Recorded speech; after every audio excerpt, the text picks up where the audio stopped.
Hi, I'm Ulindu Rajakaruna from ASB. And I'm Gunnar Walmsley from KBEV. This is the week of January 27th. Welcome to the Norman Update. Remember to join us for our BHHS Welcome Night this Thursday, January 30th from 5 to 8 p.m. While this is especially geared towards our incoming 9th grade students and families, all are welcome.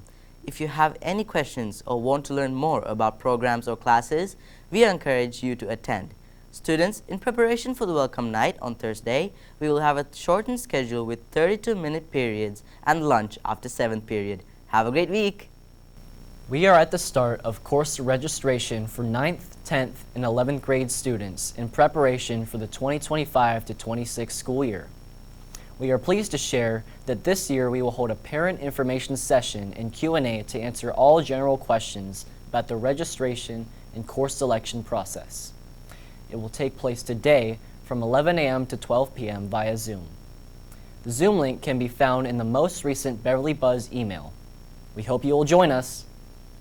Several elementary schools in the Los Angeles area have lost their libraries in the fires.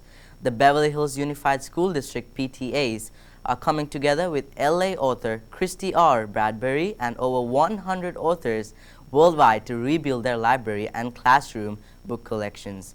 To help, go to bhusd.org/books, select a book and choose the Hawthorne campus address and go to checkout. In recognition of International Holocaust Remembrance Day, join us for a Holocaust Survivor guest speaker presentation hosted by the Jewish Club. The presentation will be today at lunch in the Media Center. We hope to see you there. Thank you for watching the Norman Update. I'm Ulindu Rajakaruna. And I'm Gunnar Walmsley. We will see you next week.